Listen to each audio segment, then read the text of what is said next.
Good evening, everybody. Hope everyone is doing well. So, what's new? Anything exciting going on in the world? Um, Obviously, there is a lot of stuff going on. Oh, we just had the dog come in too. That's how exciting the world is.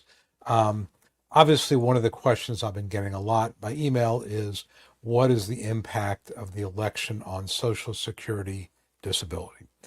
And I think it's kind of early to really say. What I can tell you is um, that Commissioner O'Malley, who was appointed as there was an acting commissioner. Um, Long story short is I believe the commissioner has a 6-year term that is not, subject to termination by the president. Um, but Commissioner O'Malley filled the I guess the remaining term of Trump's last appointee, and essentially there was an acting commissioner. He filled it. His term ends January, I think January 19th of 2025. So as a practical matter, Commissioner O'Malley is going to be out. That is not a good thing. He's been a very, very good commissioner. He's really made an effort to try to deal with the backlog and really help people who are applying for disability, treating it like trying to get the bureaucracy in motion. He's had a difficult time, as he acknowledges. He doesn't have enough money allocated to hire the people, but you have a good administrator who's going to be gone.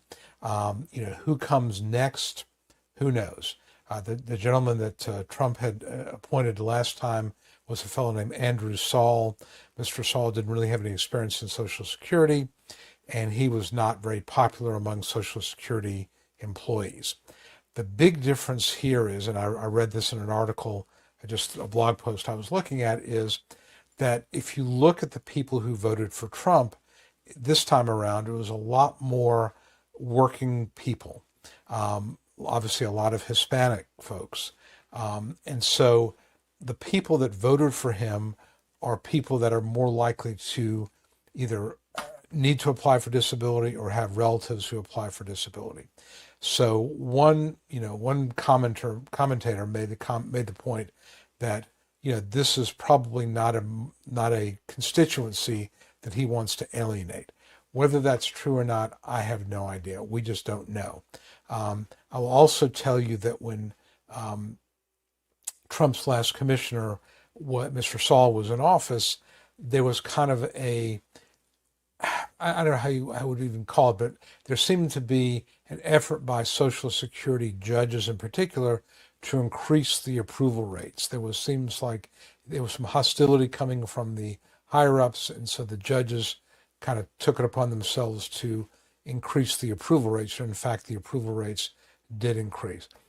Bottom line is, I don't know. I think it's really too early to tell. We'll just have to see. I mean, I've been doing this a long time, and I've seen commissioners appointed by Republicans and Democrats. I can't tell you okay, enough here. I can't tell you there's been a huge difference. I mean, O'Malley's the first one that I've ever seen who really seems to know what he's doing. So hopefully we'll get somebody in there who has a clue and doesn't have any kind of a bias against Social Security. Obviously, for Social Security retirement, they call it the third rail of politics. Politicians don't want to deal with it. It's going to run out of money at some point. Whether they just kick the can down the road, who knows? Only thing I would tell you is if you are, thinking about applying, given that if they make changes, they will do so typically going forward. So, that what they would do is, for example, one of the things that's been floated in past years is let's eliminate the 1 year, look back as far as payments on SSDI cases, retro payments, and let's make it 6 months. Never went anywhere.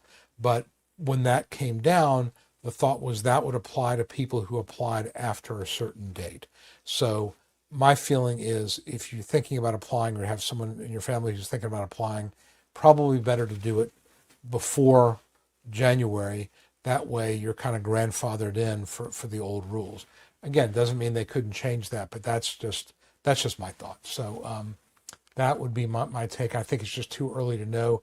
I looked at both Trump's and Harris's websites for discussion of Social Security, and really all they both said was, we will strengthen Social Security. We have an, unalienable bond with our seniors, and we're not going to mess with Social Security. But of course, that doesn't mean anything. So both of them said that. What Mr. Trump will do, I don't know. It appears that he's got control of the House and the Senate. So, I mean, they could be some changes. But we'll just have to see. We'll just have to see. I don't know. Obviously, we're going to keep an eye on that. As more people, as things come out, I'll let you know in future, in future of these live streams. But right now, there's just not enough to say. So again, Prepper Joe asked this question. As far as will they increase the number of CDRs? I think that's probably not an unreasonable thought. They might increase the number of continuing disability reviews to try to purge the rolls. That certainly could happen, but again, we just don't know at this point. Will they try to get rid of SSI? I doubt it. I think that, SSI is a real safety net program for people who are, have very low income and no earnings credits or not enough earnings credits for SSDI. They have not increased the limits in terms of what you can own or what you can earn in years. I mean, it's absurdly low. I think it's $2,000 of assets. I would not look for that to go up. So I think that's probably not going to go anywhere. So again, SSI is not going to be, upgraded in any way, shape, or form